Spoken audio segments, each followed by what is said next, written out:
네, 이번 주 가장 핫한 뉴스 가운데 하나가 서해 공무원 피살 사건이죠. 아직 뭐 수사나 뭐 조사를 해봐야 알겠지만, 우리가 뉴스를 통해서 뉴스가 아니래도 상식적으로 이런 일들이 일어나면 안 되겠죠. 우리가 보통 막 5공화국 때, 6공화국 때, 네, 어떤 이야기 많이 했죠? 공작 정치 이런 얘기 많이 했습니다. 그런데 그런 것 같아요. 항상 역사는 반복되고 있다. 이런 것을 우리가 이런 사건 속에서 보게 됩니다.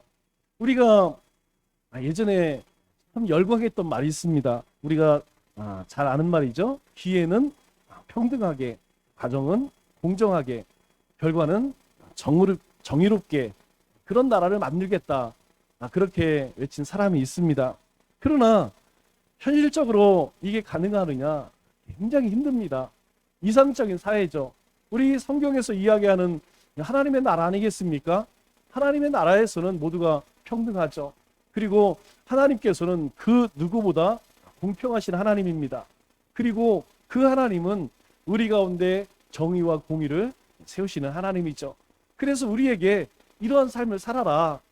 너희가 세상 가운데에서 오직 정의가 이 땅 가운데 강처럼 흐르는 그런 세상을 너희가 살아내라. 그렇게 말씀을 하죠. 분명한 것은 우리가 죄를 지으면, 범죄하면 형벌은 자연적으로 따라오는 것입니다. 세상 이치가 그래요. 성경에서 우리에게 말씀하는 것이 뭐 특별한 것을 이야기하는 게 아닙니다. 사실은 우리가 세상 가운데 살아가는 이치라는 것이 지극히 자연스러운 것, 당연한 것이에요. 여러분, 게으른 자가 가난한 것 특별한 겁니까? 아니죠. 게으른 자는 당연히 가난해질 수밖에 없습니다. 또 술주정뱅이는 벌거벗게 되는 것이죠. 사람들에게 창피 당하는 겁니다. 그리고 범죄자는 부끄러움을 당하게 되는 것이죠. 이것이 당연한 사회, 그 사회가 바로 공정사회라고 이야기할 수 있겠죠. 우리도 주님 앞에 부끄러움을 당하지 않으려면 죄에 대한 인식을 분명히 해야 한다는 것이죠. 즉, 무엇이 주님이 기뻐하시는 일이고 무엇이 주님이 기뻐하지 않는 일인지 분명히 알아야 한다는 거예요. 그래서 오늘 이 사도 요한은 죄에 대해서 어떻게 정의합니까? 죄를 불법으로 정의를 하죠. 4절 말씀을 보니까 죄는 불법이라 이렇게 말씀합니다. 말 그대로 법에 어긋나는 행동이라는 것이죠. 그러므로 죄를 지었다는 것은 곧 법을 어겼다는 말입니다. 성경은 하나님의 법입니다. 우리가 이 땅 가운데에서 어떻게 살아가야 하는지 삶의 기준이란 이야기죠. 그러므로 성경에 기록되어 있는 하나님의 말씀에 어긋나는, 하나님의 뜻에 어긋나는 모든 생각과 행동은 다 죄라고 말할 수 있겠죠. 그래서 죄는 크게 두 가지로 나눌 수 있습니다. 하나는 마땅히 해야 할 일, 그것을 하지 않은 것이 있죠. 또 하나는 절대 하면 안 되는 일을 행하는 것, 그것을 우리는 죄라고 이야기를 합니다. 우리 마태복음 22장 37절로 40절 말씀을 보면 우리가 마땅히 해야 할 일에 대해서 말씀하고 있어요. 이게 뭐냐면 내 마음을 다하고 목숨을 다하고 뜻을 다하여 주 너의 하나님을 사랑하라. 하나님 사랑하는 것. 그런데 그냥 사랑해서는 안 된대요. 하나님 사랑하되 마음을 다하고 목숨을 다하고 뜻을 다해서 주 너의 하나님을 사랑하라. 이것이 크고 첫째 되는 계명이요, 이렇게 이야기합니다. 그리고 둘째도 그와 같으니 내 이웃을 내 자신과 같이 사랑하라. 이것이 모든 율법과 선지자의 강령이라 이렇게 말씀합니다. 그러니까 우리가 당연히 해야 할 일이 무엇이냐? 하나님 사랑이. 여러분, 하나님 사랑하는 게 뭡니까? 하나님 사랑하는 것은 하나님의 말씀을 쫓는 것이죠. 순종입니다. 하나님이 우리에게 주신 성경 말씀이 있어요. 이 말씀을 우리가 순종하여서 따르는 것, 그것이 바로 하나님 사랑하는 겁니다. 그러면 하나님께서 우리에게 주신 말씀의 내용이 뭡니까? 정리하면 하나님 잘 섬겨라. 하나님 잘 섬기는 것이 뭐죠? 하나님을 예배하는 거예요. 여러분, 이 예배가 아주 중요합니다. 왜냐하면 이 예배를 통하여서 우리의 삶 속에서 예배의 삶을 살 수 있어요. 그래서 공적 예배는 아주 중요한 역할을 합니다. 우리가 함께 모여서 하나님께 이렇게 예배드리듯이 그렇게 우리가 삶 속에서 우리의 삶이 하나님께 드려질 수 있도록 그렇게 행하게 하는 것이죠. 또 무엇입니까? 우리가 하나님을 섬긴다는 것은 하나님의 뜻을 쫓는다는 것이죠. 모니터 조금만 더 올려주세요. 여러분, 이 비가 장마철이 되면 음향이 많이 달라져요. 여러분 잘 못 느끼지만 여기 마이크에서 소리가 이렇게 짝짝 나가야 되는데 안 나갑니다. 왜냐하면 이 전자기기에 이 수분이 차서 조금 떨어져요. 그래서 이제 마이크를 사용하는 사람은 좀 예민하게 느껴집니다. 우리가 하나님을 섬긴다는 것은 또 하나는 무엇이냐면 하나님의 뜻을 쫓는다는 거예요. 그러면 하나님의 뜻을 어떻게 깨닫죠? 그냥 가만히 있으면 깨달아지나요? 아니죠. 그래서 기도해야 합니다. 우리가 하나님 앞에 엎드려서 우리가 하나님의 뜻을 구하면 하나님께서 깨닫게 하셔요. 무엇을 통해? 말씀을 통해, 삶을 통해, 상황을 통해. 그리고 또 한 가지는 무엇이냐면 우리에게 하나님께서 당부하신 일이 있어요. 그게 무엇이냐? 너희가 땅끝까지 이르러 내 증인이 되라. 그러니까 우리가 당연히 해야 할 일은 무엇이냐? 그것은 예배하고 기도하고 말씀에 순종하고 전도하고 헌신하고. 여러분, 이것은 하나님을 사랑하는 행위라고 말합니다. 하나님을 사랑하기 때문에 하는 거예요. 뭐 이거에서 복 받으려고 하는 것이 아니고 우리가 구원받은 하나님의 백성이기 때문에 마음을 다하고 목숨을 다하고 뜻을 다해서 하나님을 사랑하는 거예요. 그래서 목숨을 걸고 예배를 합니다. 쉬지 않고 기도하는 것이에요. 그리고 우리가 범사에 하나님이 이루실 것을 믿고 감사할 수 있다는 것이죠. 그러면 또 하나 하지 말아야 할 것이 있죠. 그게 뭡니까? 우리 십계명 말씀을 보면 하나님께서 해서는 안 되는 거에 대해서 쭉 말씀해요. 여러분, 그러나 이것도 역시 하나님을 사랑하기 때문에 다른 신을 섬기지 않습니다. 우상에 절하지 않는 거예요. 하나님을 사랑하기 때문에 가름, 도둑질, 거짓말하지 않는 거예요. 다시 시작해서 하나님을 사랑하기 때문에 해야 할 일을 하는 겁니다. 그리고 하나님을 사랑하기 때문에 해서는 안 될 일, 그 일을 하지 않는다는 것이죠. 이런 의미에서 볼 때 우리가 범하는 죄는 전부 하나님을 향한 거역이며 반항이라는 것이죠. 오늘 본문에서 이 죄에 대한 몇 가지 원리를 발견할 수 있습니다. 먼저 우리는 하나님의 자녀로서 죄를 짓지 말아야 돼요. 4절 말씀을 보니까 죄를 짓는 자마다 불법을 행하나니 이렇게 말씀합니다. 여러분, 이것은 변치 않는 원칙입니다. 하나님께서 사람을 지으시고 너희가 하고 싶은 거 다 해. 그래서 사람들에게 아담과 하에게 하나님이 축복하시잖아요. 생육하고 번성하여 충만하라. 그리고 모든 것들을 다 잘 다스리고 그리고 특별히 너희를 위해서 만든 이 에덴 동산의 모든 것을 너희 임의대로 마음대로 먹어라. 그러나 한 가지 안 되는 게 있죠? 그 하지 말라는 것. 그것을 네가 금하면 하나님의 축복 가운데 사는 것이죠. 그래서 이 사도 요한도 2장 1절에 똑같은 이야기를 합니다.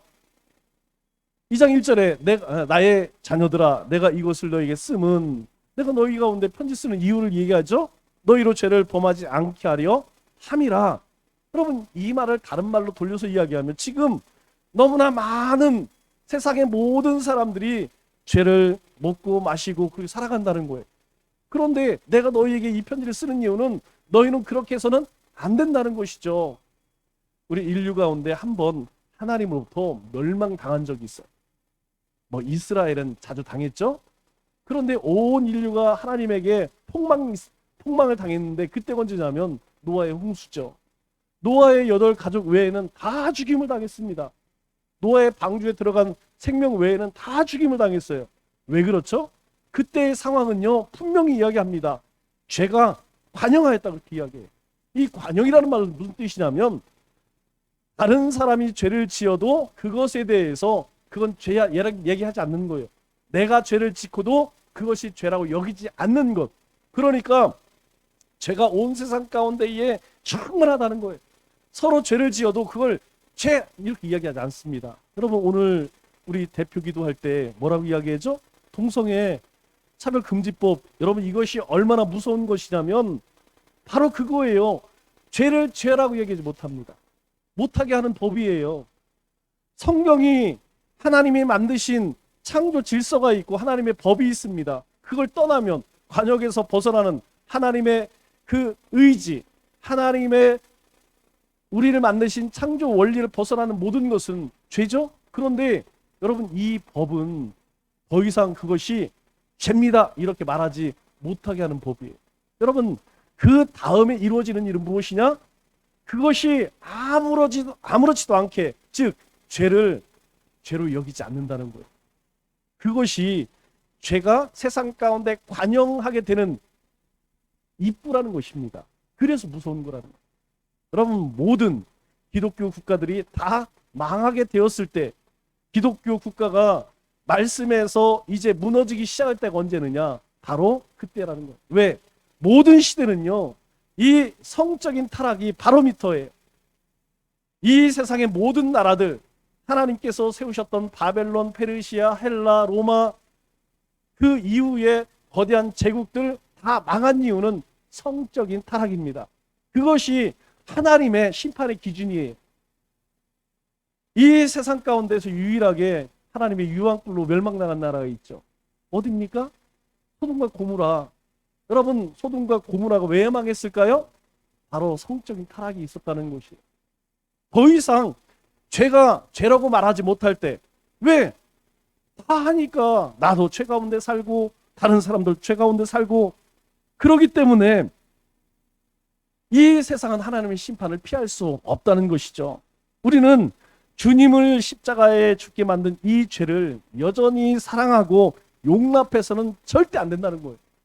우리 시편 97편 10절 말씀을 보면 여호와를 사랑하는 너희여. 누굽니까? 구원받은 우리를 이야기하는 것이죠. 구원받은 우리는 악을 미워하라. 여러분 절대 너희가 죄악을 쫓아가서는 않는다. 그렇게 이야기하죠. 진정 하나님을 사랑한다면 죄를 행하지 말아야 되고 죄를 미워해야 한다는 것입니다. 그럼에도 불구하고 우리는 어떻습니까? 날마다 죄를 짓고 산다는 것이죠. 솔로몬이 하나님 앞에 성전을 짓고 헌당식을 합니다. 그때 하나님 앞에 인간적으로 솔직하게 이렇게 고백을 해요. 우리 역대하 6장 36절 말씀을 보면 주께 범죄하지 아니한 사람이 없사오니 여기에는 누구도 포함돼요? 자신도 포함되는 거예요. 이 세상 사람들 가운데에서 이 세상에 생명이 있는 인류 가운데에서 주님께 범죄하지 아니한 사람이 있느냐? 없다는 거예요. 다 하나님 앞에 범죄했다 그렇게 고백을 합니다. 은혜를 맛본 사람도 죄를 지어요. 여러분 우리가 은혜 받았다고 여러분 그 은혜 가운데 늘 살면 좋겠죠. 그런데 그렇지 못합니다. 수십 년 동안 신앙생활을 한 사람은 죄로부터 자유할까요? 그렇지 않아요. 모태 신앙이라 할지라도 여전히 죄에 매여 산다니까요. 다시는 내가 죄를 짓지 않겠다. 그렇게 수없이 회개한 사람은 죄를 짓지 않을까요? 그렇지 않다는 것이죠. 어제도 우리는 죄를 지었고 오늘도 죄를 짓고 있으면 내일도 죄를 짓는 존재로 살아갈 수밖에 없는 연약한 존재가 바로 우리라는 것입니다. 그러므로 우리가 죄를 지었다고 고백하는 것은 여러분 지극히 당연한 거예요. 나는 아닌데 제가 하나님 믿지 않는 사람들 가운데 종종 만납니다. 자기는 정말 죄 지은 게 없대. 나는 법 없이도 살았대. 제가 속으로 참 뻔뻔하다. 어떻게 이렇게 뻔뻔할까? 당신 집에 가서 당신 아내에게 한번 물어보세요. 당신 자식들에게 물어보세요. 다른 사람은 그만두고. 여러분 다른 사람 몰라도요. 그 식구들은 안다니까요. 우리가 그런 존재예요. 그래서 1장 10절에 뭐라고 이야기합니까? 만일 우리가 범죄하지 아니하였다 하면 난 죄 없어. 이렇게 말한다면 하나님을 거짓말하는 이로 만드는 것이요. 또한 그 말씀이 우리 속에 있지 아니하니. 그럼 뭐라고 이야기해요?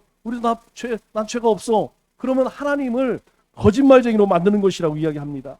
여러분, 여기서 범죄하다, 이 말의 의미는 사람이 부지 중에 잘못을 범하게 하는 죄를 이야기해요. 여러분, 우리도 모르는 사이에, 나도 모르는 사이에 거짓말이 툭 튀어나와요. 여러분, 그러지 않습니까? 너 했어 안 했어? 그럼 나도 모르게 안 했어요.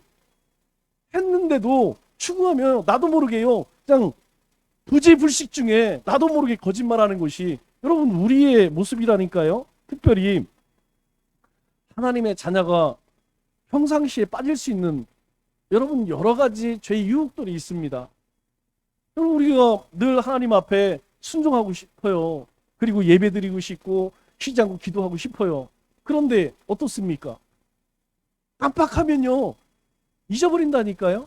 깜빡하면 그냥 내 생각, 내 경험, 내 지식을 쫓아 살아가는 것, 그것이 우리의 모습이라는 것이죠. 여기서 범죄하다는 것은 그런 우리의 연약한 범죄 행위를 이야기하는 것입니다. 우리는 그렇게 다짐하고 결심하지만 어떻습니까? 그것이 마음대로 되지 않는 존재라는 것이죠. 이것은 죄 문제를 논할 때마다 우리가 인정할 수밖에 없는 사실입니다.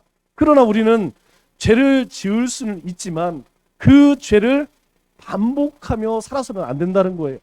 가끔 믿음 좋고 신앙생활 오래 하신 분들 중에 조금 위험한 버릇, 나쁜 버릇이라고 이야기하죠. 그것은 죄를 범할 때마다 여러 가지 구실을 가져와요. 그리고 은근히 그 죄에 대해서 어떡합니까? 합리화시키려 한다는 것이죠. 그들의 이야기를 들어보면 대부분은 성경 말씀을 그럴듯하게 그렇게 가져와서 이야기합니다. 왜? 그렇게 해야지 내 마음이 편하거든.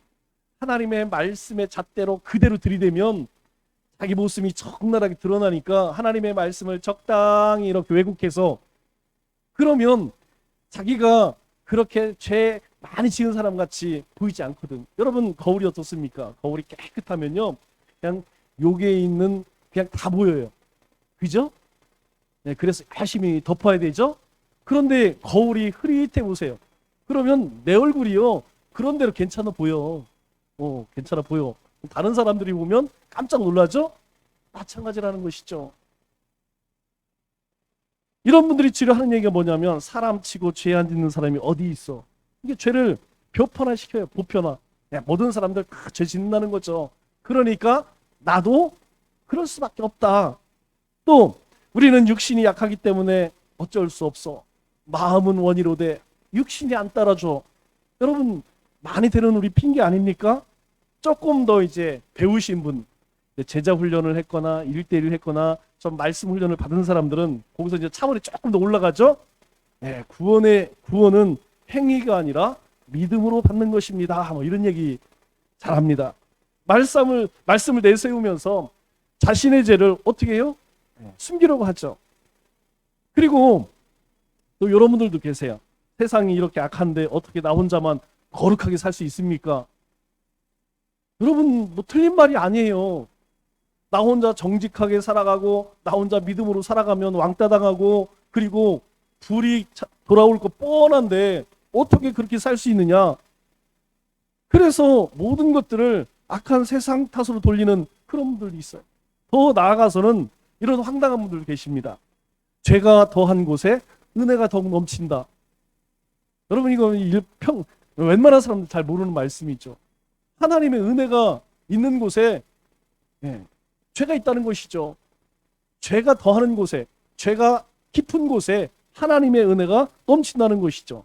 우리가 이제 그렇게 이야기하는 분들을 보면 우리가 그렇게 이야기해요. 무식하면 용감하다. 그러니까 하나님 말씀을 잘 모르니까, 하나님이 주신 말씀의 의미를 깨닫지 못하니까 나는 죄를 짓지만 죄를 지음으로 하나님의 은혜를 더 풍성하게 누린다. 이렇게 생각을 하는 것이죠. 여러분, 죄를 범해도 회개만 하면 얼마든지 용서를 받을 수 있다. 여러분, 이것은 지극히 잘못된 거예요. 물론 우리가 하나님 앞에 전심으로 회개하면 하나님은 용서하십니다. 그러나 그 죄를 가볍게 여기고 반복하면 여러분, 그 죄는 용서받을 수 있을까요? 그렇지 않다는 거예요. 우리가 꼭 기억할 것은 뭐 큰 죄든 작은 죄든 그 죄에 대한 대가는 반드시 따른다는 것입니다. 그냥 죄는 없어지는 게 아니에요. 내가 하나님 앞에 죄된 행위를 하면 그거에 대한 대가를 받습니다. 다윗이 밧세바와 악한 일을 행하죠. 여러분, 하나님께서 침상을 적시면서 회개하는 다윗을 용서하십니다. 그걸로 끝났습니까? 그 사이에서 태어난 아기는요, 죽임을 당해요. 그런데 성경은 그 아기의 이름도 이야기하지 않습니다. 다윗이요, 노년에 내가 이제 나라를 좀 영토를 최고로 확장했잖아요. 그 나라를 잘 건사하기 위해서 좀 군대를 좀 개편해야겠다, 인구조사합니다. 그런데 그 인구조사가 끝난 즉시 다윗이 참 잘했다 이렇게 생각했을까요? 아니에요. 그 인구조사하고요, 하나님 앞에 회개합니다. 하나님, 제가 하나님을 의지하지 않고 군대를 만들려고 했습니다. 인구를 세워보니까 여러분, 전쟁에 나가 싸울 만한 사람이 80만이야. 얼마나 든든하겠어요. 그런데 그것이 하나님 앞에 잘못된 것을 깨닫고 회개를 합니다.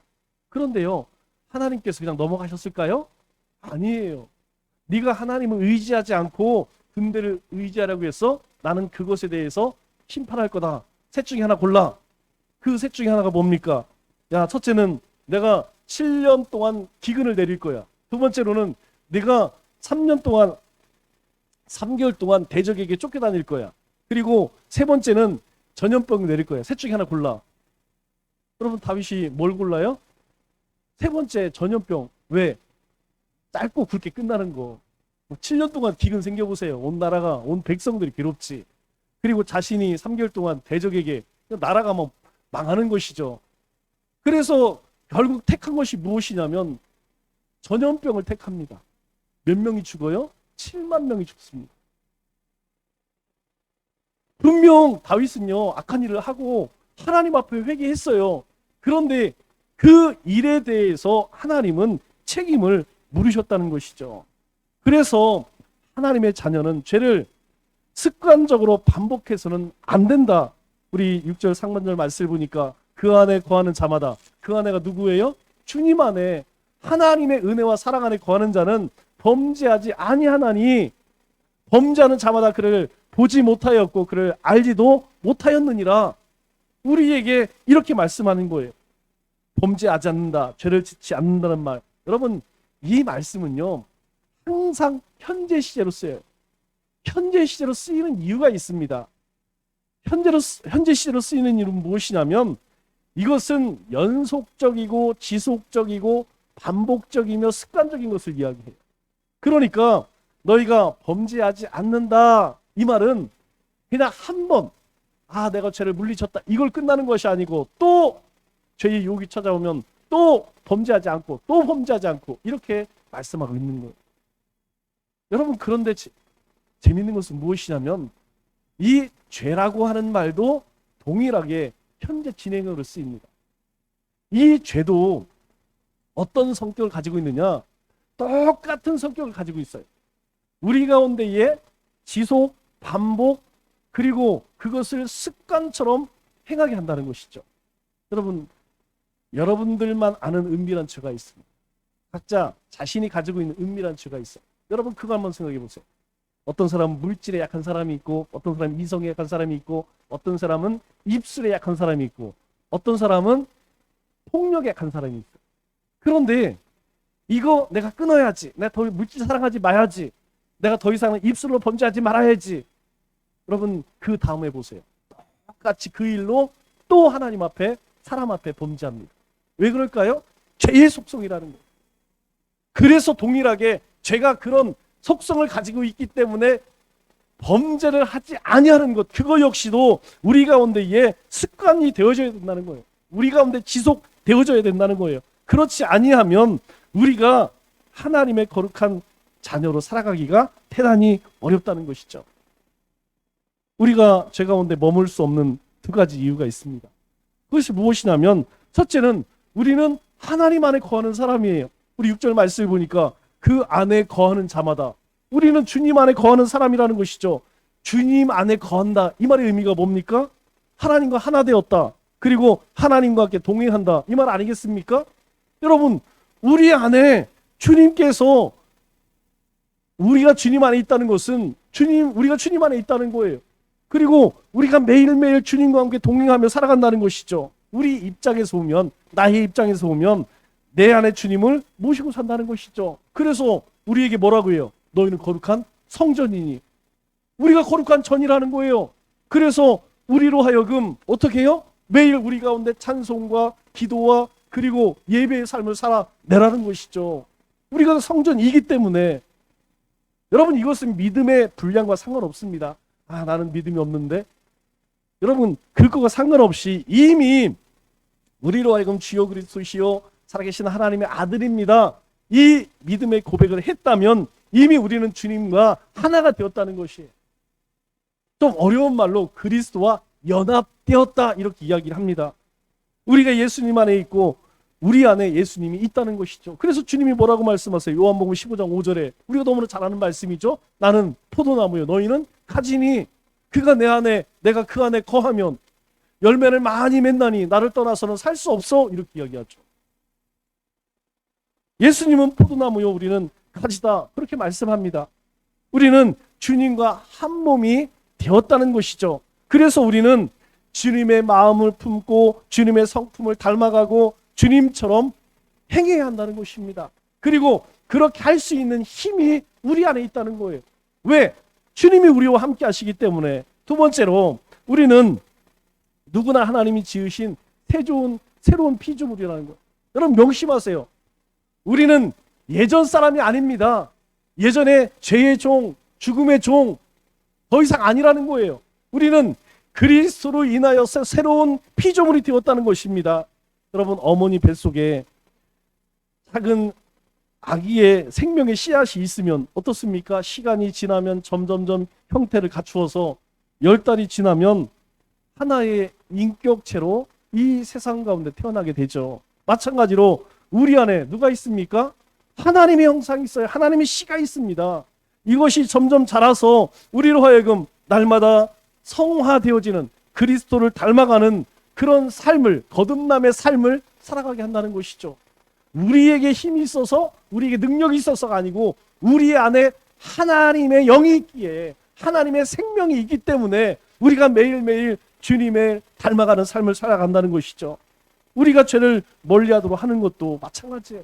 우리가 죄를 멀리하는 건 역시 이 죄를 하나님이 미워하시기 때문에 우리 가운데에도 그 죄를 멀리하라는 것입니다. 그래서 아직도 같은 죄를 반복해서 범하고 있다면 여러분 이것을 대단히 심각하게 돌아봐야 돼요.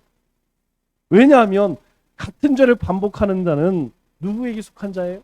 마귀에게 속한 자라는 것입니다. 그래서 요한일서 3장 8절에 뭐라고 이야기해요? 죄를 짓는 자마다 마귀에게 속하나니 마귀는 처음부터 범죄함이라. 주님이 이 땅에 나타나신 것은 그 마귀의 일, 그것을 멸하라 하심이라.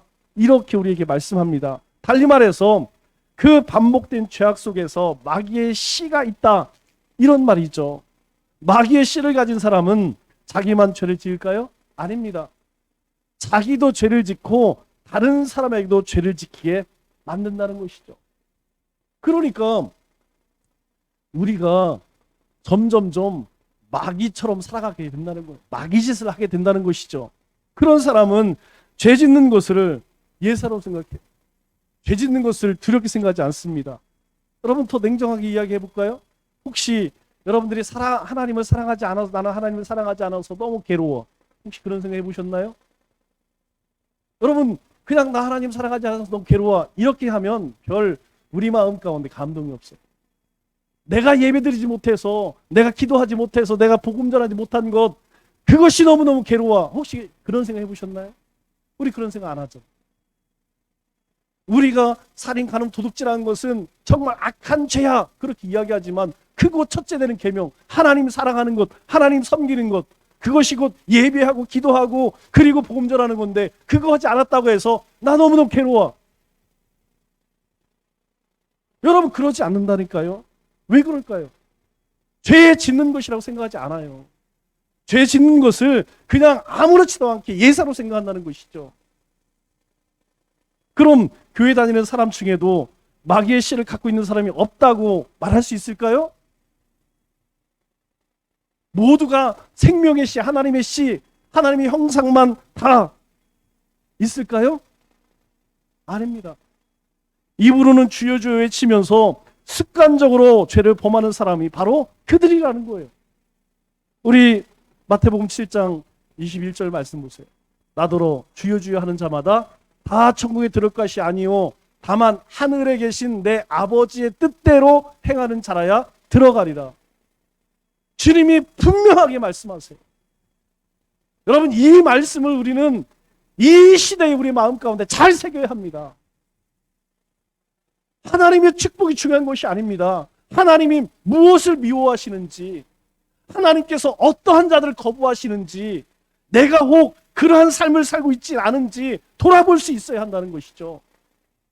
예배 안 드리고도요, 아무렇지도 않아요. 기도하지 않아도 잘 살 수 있다고 생각해요. 복음 전하지 않아도 나는 신앙이 좋다, 믿음이 좋다, 그렇게 살아갑니다. 여러분, 그 끝이 뭘까요?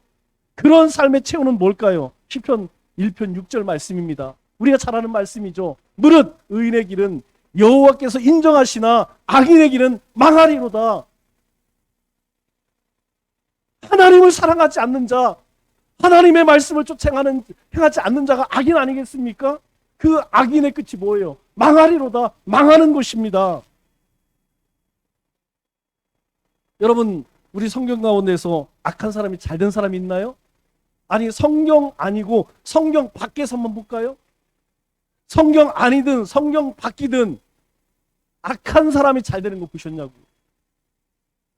세상에서도 악한 자는요 결코 성공하지 못합니다. 우리 얼마 전까지 함께 말씀을 나누었던 에스더 말씀 보세요.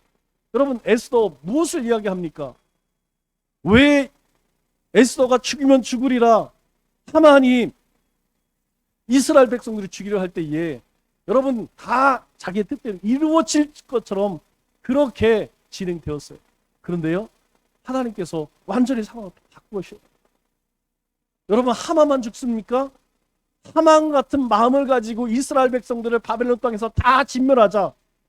여러분, 성경이 참 무섭게 이야기합니다. 죽이고 도륙하고 진멸하고 그들의 재산을 다 빼앗으라. 여러분, 얼마나 무서운 말이에요. 그냥 죽이는 것이 아니고 도륙하랍니다. 도륙하라. 그리고 이스라엘 백성들로 하여금 그 땅 가운데서 종기케 하시죠. 하나님께서는요, 성경 아니든 성경 밖이든 악한 자를 결코 그렇게 잘 되게 하지 않으신다는 것이죠. 그래서 하나님의 자녀는 죄에 대해서 철저히 회개해야 합니다. 어떻게 가능할까요? 우리 2장 1절 말씀을 보면 만일 누가 죄를 범하여도 아직 아버지 앞에서 우리에게 대언자가 있으니 곧 의로우신 예수 그리스도시라. 중보자 예수님으로 말미암아서 하나님 앞에 담대하게 나아갈 수 있다는 거예요. 누구든지 주님의 이름을 붙들고 하나님 앞에 나아가서 우리의 죄를 낱낱이 그렇게 자백할 수 있다. 그렇게 말씀합니다. 왜요? 그럴 때 우리가 깨끗함을, 우리가 죄사함을 입게 된다는 것이죠. 우리 1장 9절로 10절에 만일 우리가 우리의 죄를 자백하면, 하나님 앞에 우리의 죄를 자백하면 그는 미쁘시고 의로우사 우리 죄를 사하시며 우리의 모든 불의에서 깨끗하게 하실 것이요. 10절에 뭐라고 이야기합니까? 만일 우리가 범죄하지 아니하였다 하면 하나님을 거짓말하는 이로 만드는 것이니 또한 그의 말씀이 우리 속에 있지 아니하는 것이다. 오늘날 죄가 사람을 얼마나 비참하게 파멸시키고 있습니다. 사람만 그래요? 여러분, 온 인류가, 여러분 지금 온 세상에 불고 있는 이 어려움이 그칠까요? 아니면 더해질까요? 여러분, 세상은요 점점점 나아질 것이 아닙니다. 점점점 힘들어질 거예요. 특별히 하나님의 백성들은 더할 것입니다. 죄는 우리를 영적으로 파괴시키고 고립시킵니다. 하나님으로부터 멀어지게 하고 우리 형제와 이웃들과 함께 살지 못하도록 우리를 황폐케 한다는 것이죠. 더 나아가서는 모든 것을 잃어버리게 하는 기가 막힌 비극을 부르게 된다는 것입니다. 모든 사람은 자기 잘못과 부끄러움, 여러분, 드러내고 싶을까요?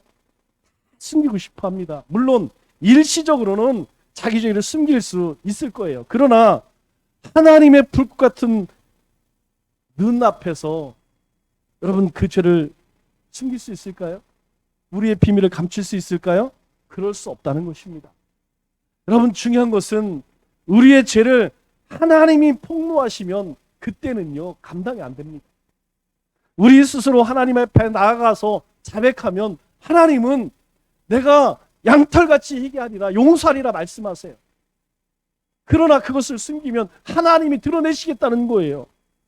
우리가 예수님의 이름으로 회개하고 용서를 구하는 일은 우리에게 하나님께서 우리에게만 주신 특권이라는 것입니다. 그래서 주님 앞에 죄를 자백하는 것은 결코 부끄러운 일이 아닙니다. 그런데 어때요? 우리는 그것을 숨기고 또 숨기고 감추고 또 감추고 주님 앞에 주님께서 우리를 변호하는 이상 우리가 주님 앞에 내어놓고 회개하면 하나님은요 더 이상 기억지 않는다고 말씀해요. 말씀을 맺겠습니다. 여러분, 죄는 불법입니다. 죄는 하나님의 말씀을 거역하는 것입니다. 하나님 말씀 없이 성령의 인도하심 없이 내 마음대로 내 뜻대로 사는 것입니다. 그래서 하나님은 죄를 미워하신다고 말씀합니다. 아직도 예배 생활, 기도 생활, 또 복음을 증거하는 전도 생활을 하지 못하고 있다면 이제는 돌이켜야 합니다. 아직도 죄악된 세상을 쫓아 썩어 없어질 험한 것을 쫓고 살아가고 있다면 이제는 돌아서야 합니다.